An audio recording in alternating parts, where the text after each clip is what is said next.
Let's go for recording. तो now अब हम लोगों ने क्या देखा,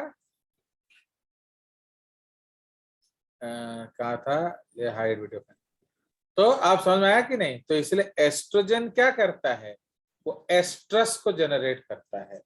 मतलब एक तो वो फीमेल को फेमिनाइन बनाता है, दूसरा वो एस्ट्रस को जनरेट करता है, the eagerness for the male, okay, जगर्मी, so that is called oestrogen. But humans में उतना ज्यादा गर्मी नहीं होता है जैसे आपको नूरा फतेही दिखाती है, ओके नहीं, तो समझ रहे हो। बट एनिमल्स में इट इज वेरी बैड, तो समझ रहे हो। तो इतना पागल हो वो जाते हैं। स्ट्रॉन्ग अर्ज होता है कि अगर आप उसको रोके ना तो आपको भी वो काट कुटा देंगे कुत्ते, ओके। इवन एनाकोंडा तो ब्लड ऑर्किड में आप देखे थे कि नहीं, वो कहाँ कहाँ से आते हैं, 30-40 किलोमीटर दूर से उनको पता चल जाता है कि this girl is in heat and they come. समझ में आया, दिस इज द कंसेप्ट। तो इसलिए उनमें हीट का कंसेप्ट बहुत होता है। तो इसलिए हीट किस पीरियड को कहते हैं, it is that period where males are allowed close to female, otherwise जो है मेल कभी भी फीमेल के साथ नहीं होते, अगर हैं तो वो बच्चे हैं। कोई शक, तो दैट इज कॉल्ड एस्ट्रस। इसीलिए हम लोग नॉन प्राइमेट्स में पढ़ेंगे एस्ट्रस साइकिल, ओके। चलिए, उसके बाद प्रोजेस्टेरॉन वो क्या करता है, वो यूट्रस को डेवलप कराता है प्रेगनेंसी के लिए, क्योंकि जो बच्चा बनेगा उसका फर्स्ट 4 मंथ ऑफ प्रेगनेंसी में टोटल डिपेंडेंस किसके ऊपर है, ऑन द क्या, progesterone from corpus luteum, okay. Corpus luteum जो है उसको अभी कौन मेंटेन करेगा, बोलो, तो who will maintain the corpus luteum. तो इसमें एक बढ़िया, वो एक्चुअली कट गया ना, और फिर वो साइकिल बनाना टेंशन है। तो एक्चुअली जो आपका प्रोजेस्टेरॉन 16th डे आ जाएगा, ठीक है। तो हर साइकिल में 16th डे को प्रोजेस्टेरॉन आता है, एंड वो क्या करेगा, वो प्रेगनेंसी की तैयारी शुरू कर देगा, क्योंकि अंडा जो गया है बाय 10 डेज वो एक 10 दिन का बच्चा होके यूट्रस में आएगा, ओके। तो क्या आप लोगों के लाइफ में ऐसा कोई आया है अभी तक, बताइए। नहीं, तो इसीलिए जब कोई आया नहीं, तो इसीलिए ऑन द 26th डे आपका एलएच खत्म।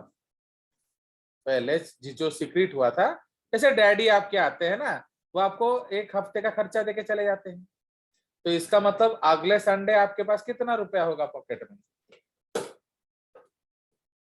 बोलो। 0। 0, क्योंकि हफ्ता खत्म हो गया। तो डैडी आएंगे तो पैसा देंगे, तो समझ में आया। तो इसीलिए अगर डैडी नहीं आए तो कुछ नहीं, ऐसा पैसा नहीं नहीं है। मिलेगा। फिर आपका पैसा नहीं आएगा, फिर कैंटीन वाला खाना भी नहीं देगा।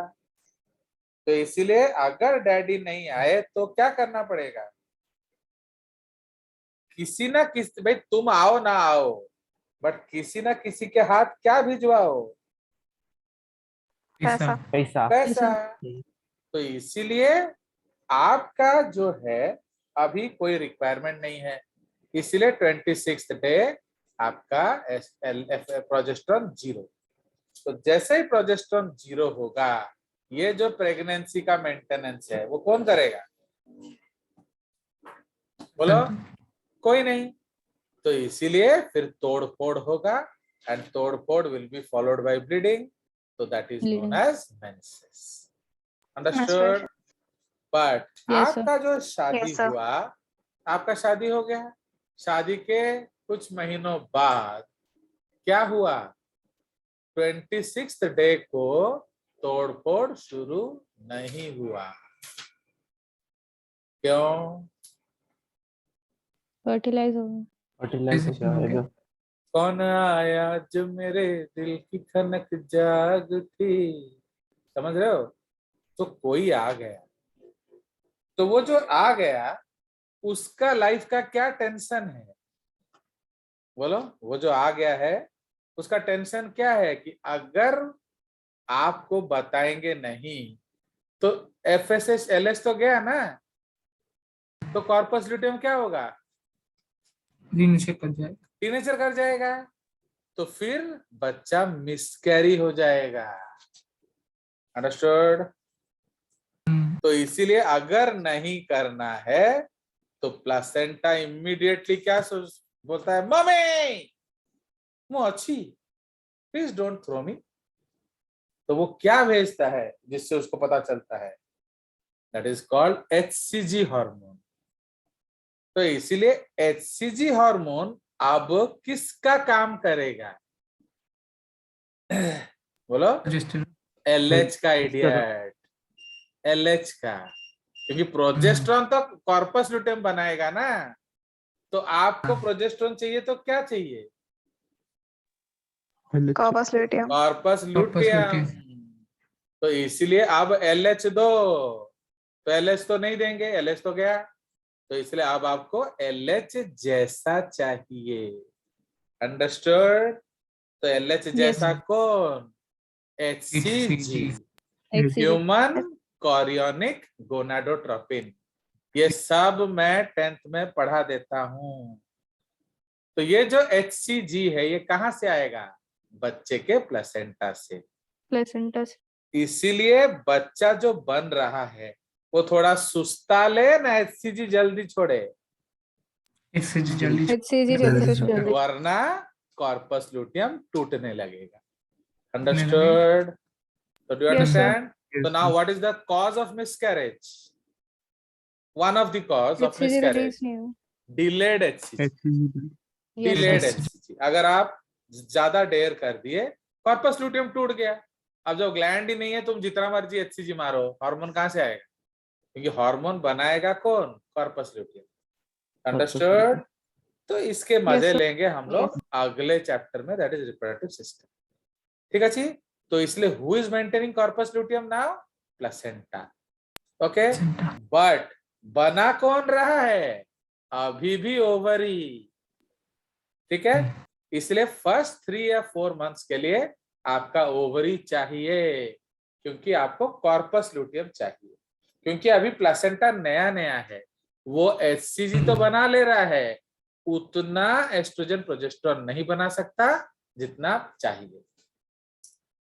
बट आफ्टर 3 या 4 मंथ्स क्या होगा, बोलो, प्लेसेंटा टेक ओवर कर लेगा प्रोजेस्टेरॉन। यस, तो progesterone secretion totally take over कौन कर लेगा, आपका प्लेसेंटा। अब उसको ओवरी का कोई जरूरत नहीं है। अंडरस्टूड? चलिए, Yes, sir. So this is the case. इसके मजे लेंगे हम लोग अगले सेशन में। अब नेक्स्ट हार्मोन क्या है, रिलैक्सिन। हाँ, पढ़ाइए रिलैक्सिन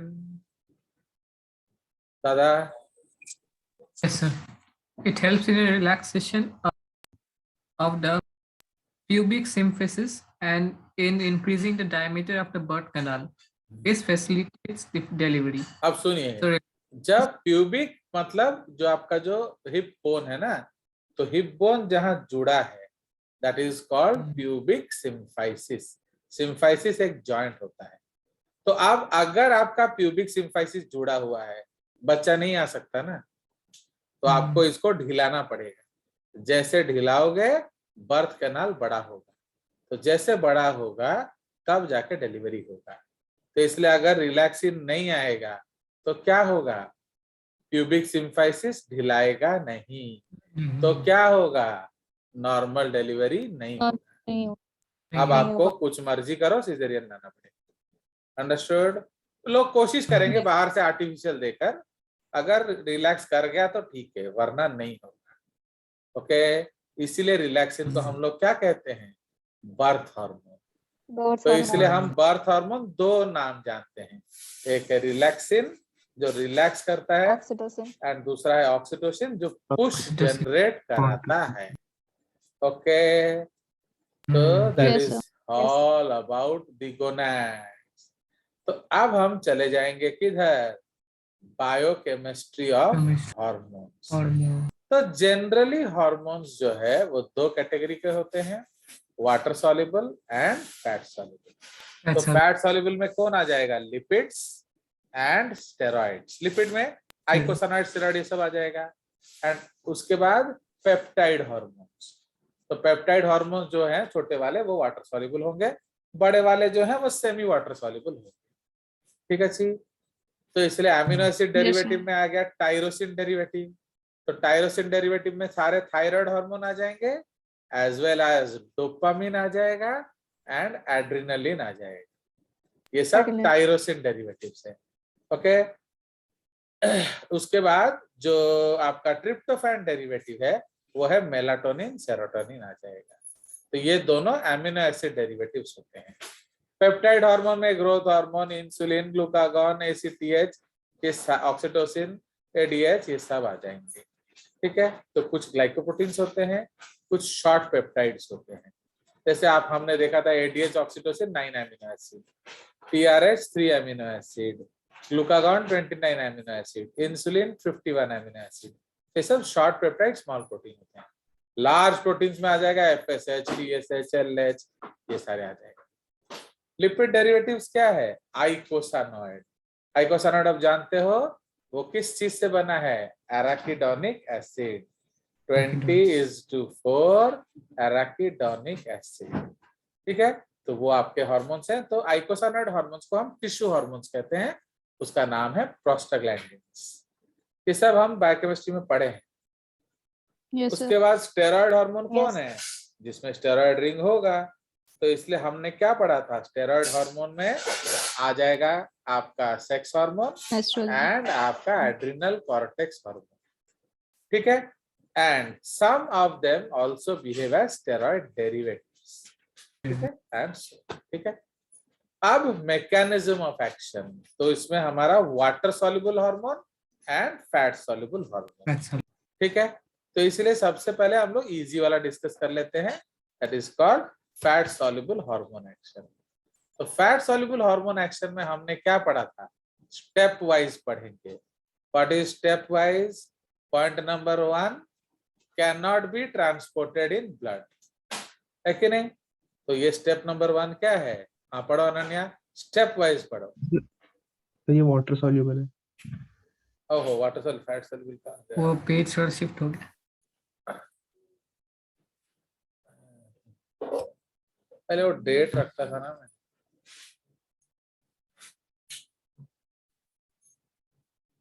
सॉरी। चलिए इसको ऊपर ले।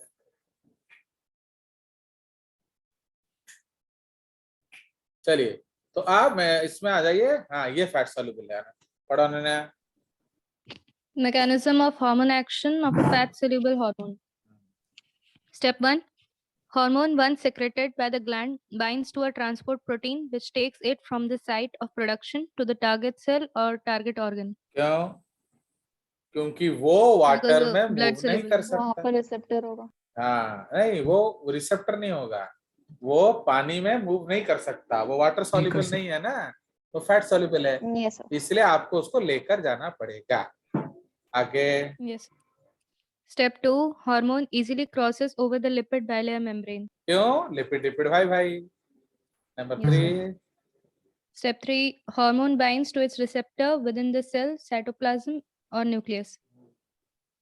उसके बाद Step 4. Hormone receptor complex then enters into the nucleus and binds to specific proteins in the chromosomes known as HREBP, hormone receptor element binding protein. सुनो, अनन्या जो है वो पार्क में गई।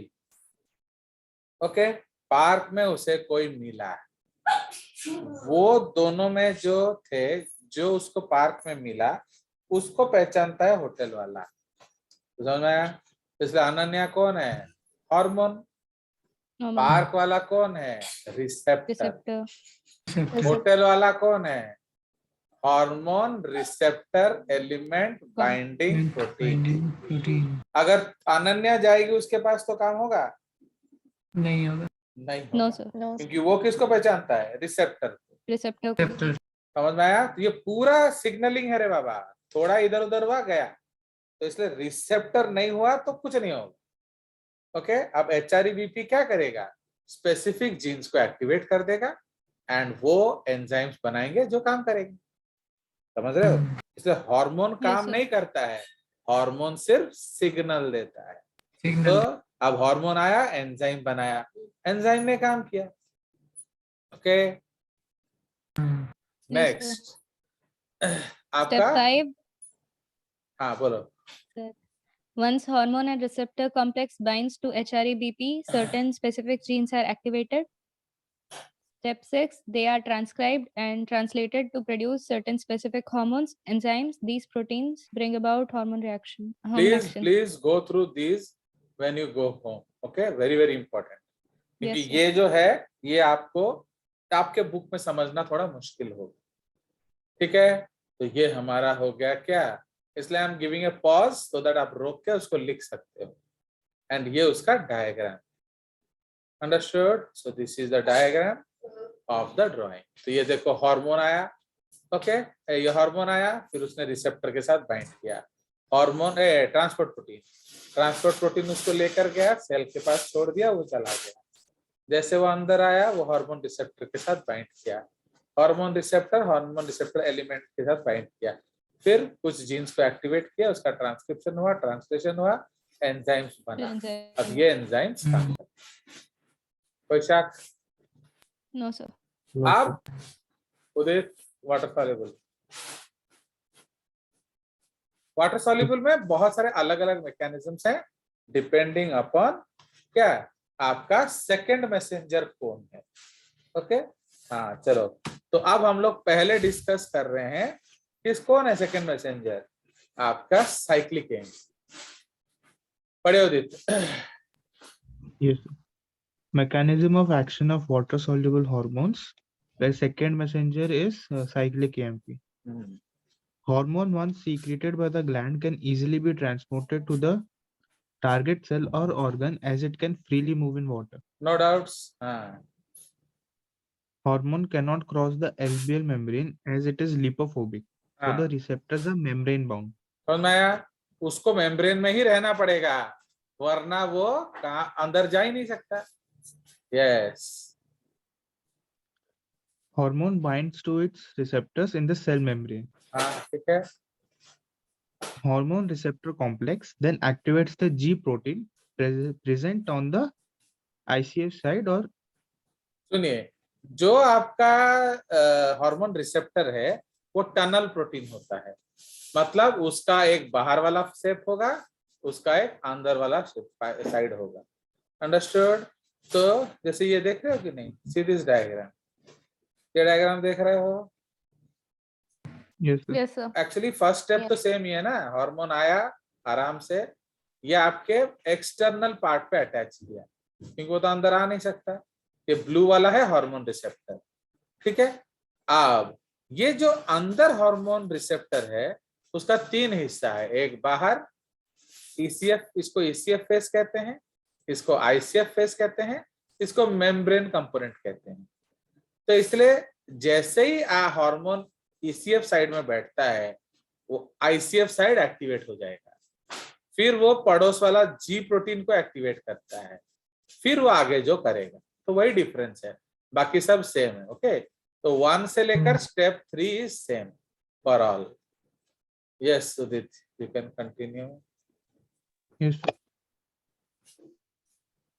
हाँ Hormone receptor complex then activates the G protein present on the intracellular fluid side of the hormone receptor. ये समझ में आया। तो वो जो ICF साइड में उसका जो हिस्सा है वो उसको एक्टिवेट करेगा, फिर वो G प्रोटीन को एक्टिवेट कर देगा। हाँ Activated G protein then activates adenyl. एडेनिलिल, एडेनिलिल। Adenyl. आपको मैं ऑलरेडी बोल चुका हूँ कि ये मेरा 10th बेस है, तो आप सोचो मैं 10th में ये सब करा दिया है, क्या सिलेक्ट नहीं हो रहा है। ओके तो समझ में आया कि नहीं? अरे किधर गया, अरे क्यों सिलेक्ट नहीं हो रहा है। हाँ चलो रहने दो। तो एडेनिलिल साइक्लेज, व्हाट इज एडेनिलिल साइक्लेज? वो एक एंजाइम है जो Enzyme. एटीपी को साइक्लिक एएमपी में कन्वर्ट कर देगा। CAMP आप में उसको convert एडेनिलिल साइक्लेज कह सकते हो या एडेनिलेट साइक्लेज कह सकते हो। व्हाट इज एडेनिलिक एसिड याद है? एएमपी। समझ Yes, sir. आया? तो उसको साइक्लिक बनाना है। चलिए। Yes, sir. हाँ, Activated enzyme converts ATP to cyclic AMP, which then acts as a second messenger. Second messenger. समझ में आया? फिर ये सबको खबर देगा। Yes. It activates an enzyme cascade, that is a series of interlinked enzymes. These activated enzymes then bring about hormone action. अभद्र उदित तते छाड़ी भी नहीं देते। तो उदित जो है अभद्र बदतमीज बदमाश, उसको मैं छोड़ूंगा नहीं। एक्चुअली ही इज डिसोबेइंग जजेस, तो उसको तो बहुत बड़ा सजा देना है मेरे को। तो अब मैं क्या करूंगा, साइकिल स्टैंड में जाऊंगा, बट निशान कुछ नहीं छोड़ना है। क्यों बोलो? नहीं तो वो एक्यूज करेगा ना, सर ने मेरा गिरा दिया साइकिल। तो वो जो साइकिल स्टैंड में 2000 साइकिल हैं, तो मैंने पहला वाला साइकिल को धकेल दिया है। क्या हुआ रे? सारे साइकिल लाइन में बाकी गिरे। सारे गिर गए, सारे गिर पहला गए। दूसरा गिरेगा, दूसरा किसको हम्म। गिराएगा? तीसरे को। तीसरे को, वो किसको गिराएगा? चौथे को, ऐसे होते होते होते होते 2000 साइकिल साइकिल। जो आदित्य का है वो गिर जाएगा। वो भी गिर जाएगा। अब सपोज उदित को अपना साइकिल निकालना है, तो क्या करना पड़ेगा? सारे साइकिल को उठाना पड़ेगा। ये उसको 1 से लेकर 2000 साइकिल उठाना पड़ेगा। आया समझ? तो जैसे Yes. गुस्ताखी करने का सजा मिल गया। Yes. समझ में? नहीं तो इसी को कहते हैं कैस्केड रिएक्शन। एक एंजाइम एक्टिवेट होगा, वो दूसरे को activate, just like a relay race. Enzyme 1 will activate, वो दूसरों को एक्टिवेट कर देगा।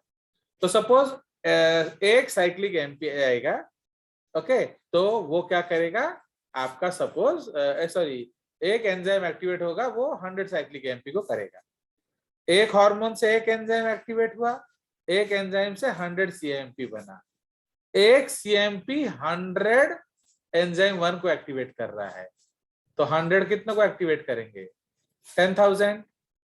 10,000। उसने थर्ड को किया, सेकेंड एंजाइम को, थर्ड एंजाइम को 10 to the power 6। उसने फोर्थ एंजाइम को 10 to the power 8। उसने फिफ्थ एंजाइम को 10 to the power 10। तो देख रहे हो, इसको कहते हैं मैग्निफिकेशन ऑफ इंपल्स। कितने ने बोला? एक ने। अभी सपोज हमारा जो प्राइम 40 सुपर फॉर्म मिलाकर 400 बच्चे हैं, तो इसलिए सबको गुड मॉर्निंग का मैसेज भेजना होता है। या सपोज मेरा एक मैसेज है, अनन्या आप सबको एसएमएस करके बता देना। तो अगर आपके पास एसएमएस पैक नहीं है, एंड अगर आपको एक एसएमएस का 1 रुपए पड़ता है, तो कितना रुपए खर्चा होगा? 400 रुपया। कल जागृति करेगी तो कितना खर्चा होगा? 400। मतलब सबका 400 रुपए खर्चा होगा कि नहीं? यस। तो आपको अच्छा लगेगा जागृति कि मैंने बोला ये? जल्दी बोलो। नहीं लगेगा। इसलिए तो तेरे को मैं नोट नहीं देता हूं ना, तो मेरा बात हर चीज को बुरा मान लेती है। तो why she is having a problem, क्योंकि धड़ से 400 खर्च करना है। मम्मी को कैसे समझाएंगे? भाई स्कूल वाले पैसा भी ले लेते हैं एंड फिर एसएमएस करने भी बोलते हैं, है कि नहीं? तो अब भाई देखो भाई, हर एक के किस्मत में आएगा भैया। आज तो बाड़ी अच्छी, काली पॉल रहबो, काली फिर बोस का होगा।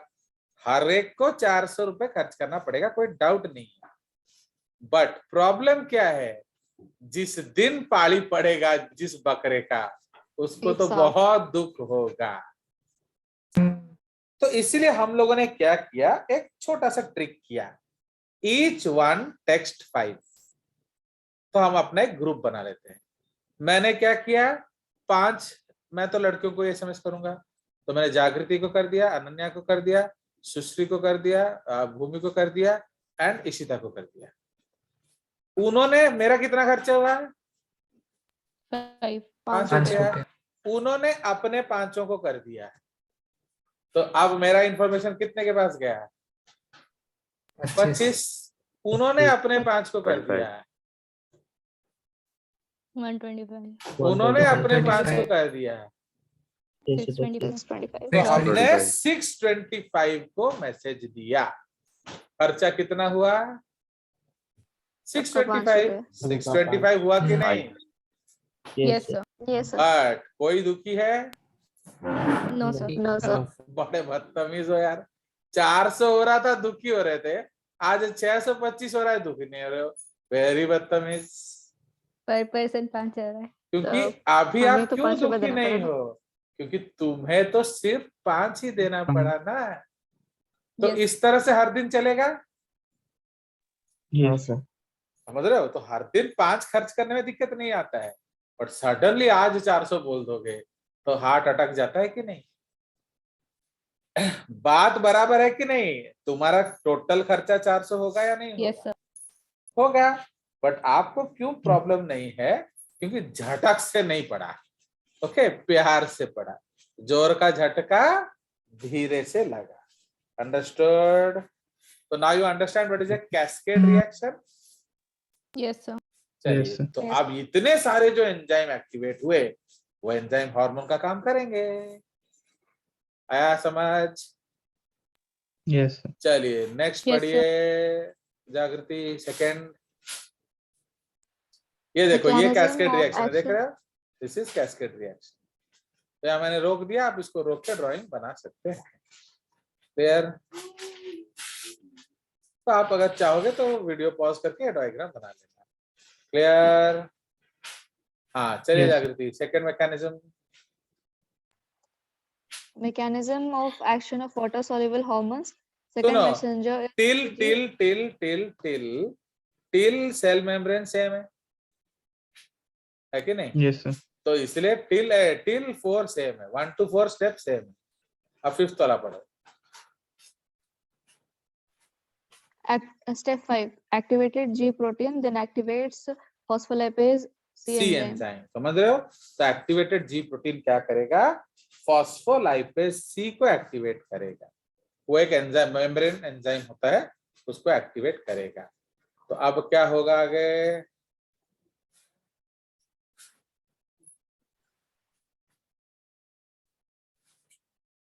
एक सेकेंड, हाँ इधर से पढ़ो, 4th पॉइंट से। Step 4. Activated G protein then activates phospholipase C enzyme which breaks PPI2 PIP2। phosphatidyl. अब आप PIP2 सोचो, ये भी phosphatidyl. मैं आपको बायोकेमिस्ट्री में बता के आया था कि फॉस्फेटिडिल इनोसिटॉल 4,5 बिसफॉस्फेट, ये क्या है? ये एक फॉस्फोलिपिड है। उसको फॉस्फोलाइपेज सी क्या करेगा? तोड़ देगा into DAG, diacylglycerol. तो वो क्या है? डाइग्लिसराइड प्लस आपका इनोसिटॉल फॉस्फेट के साथ ये फॉस्फेट चला जाएगा, तो उसके पास 3 फॉस्फेट आ जाएगा, तो उसको IP3 बोलते हैं। ओके, तो PIP2 is broken to DAG and IP3। तो DAG क्या है? वो एक लिपिड है, मतलब इनसॉल्युबल, एंड IP3 सॉल्युबल।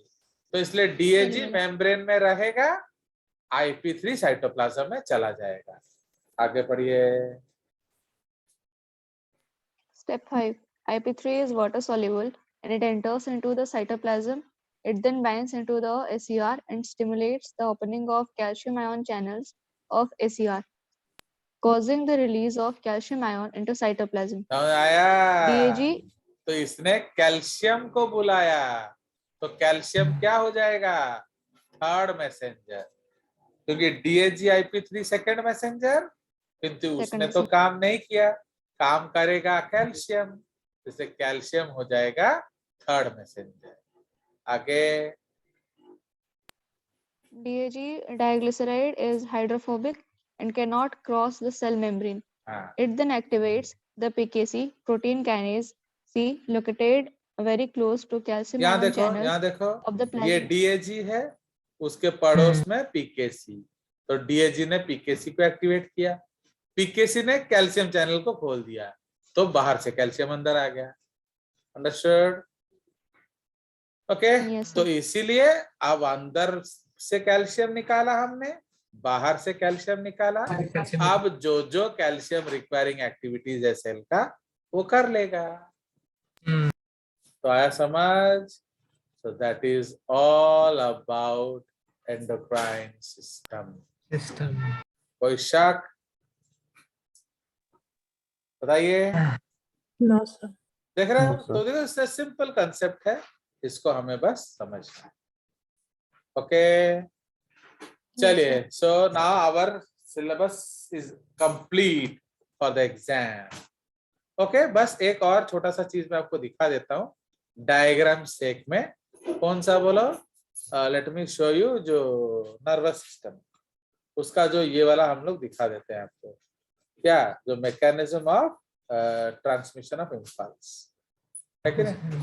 तो एक बार देख लो वो जो डायग्राम, क्योंकि तुम लोग वहां गंदा डायग्राम बनाया ना, clumsy diagram, and you don't ओबे ऑर्डर्स आल्सो, तो लाइक दैट। तो अब इसको हम लोग बनाते हैं, ये आ जाइए डायग्राम, ठीक है?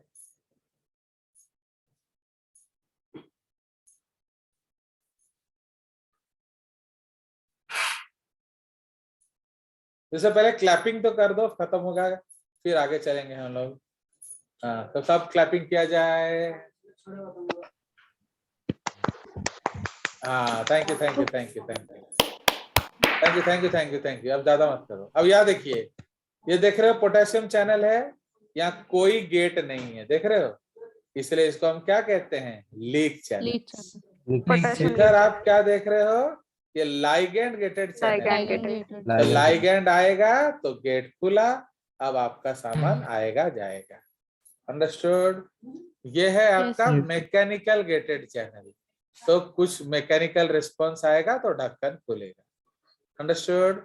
ये है वोल्टेज गेटेड पोटेशियम चैनल। तो पोटेशियम वोल्टेज -70 है, तो जैसे ही वो बढ़ेगा तो मैं channel change in membrane potential opens the sodium potassium. ये देखो, तो इसका गेट किधर है? Inner side. Inner side. side. तो अब वो गेट खुल गया तो आपका पोटेशियम बाहर चला जाएगा। तो -70 से बाहर चला जाएगा तो अंदर क्या हो जाएगा? -50। ओके, क्योंकि पॉजिटिव चार्ज बाहर जा रहा है ना, तो लाइक दैट। चलिए, तो आप इधर आ जाइए। तो ये आपका है पोटेशियम लीक चैनल, ये है सोडियम लीक चैनल, ये है सोडियम पोटेशियम एटीपीएस। देख रहे हो? तो कितना, देखो ये सब चीज नर्वस सिस्टम में है। ओके, तो आ जाइए। तो ये सब हो गया हमारा।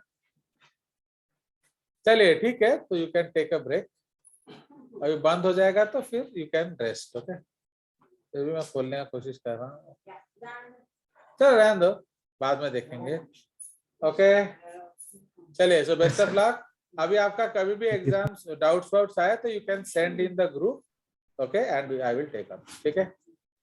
एंड आप लोग एनसीईआरटी को एक बार सारा देख लेंगे। ठीक है? चलिए, best of luck for exams. क्योंकि फिर हमारा क्लास तो होगा नहीं ना, तो आगे we will discuss. Okay, bye.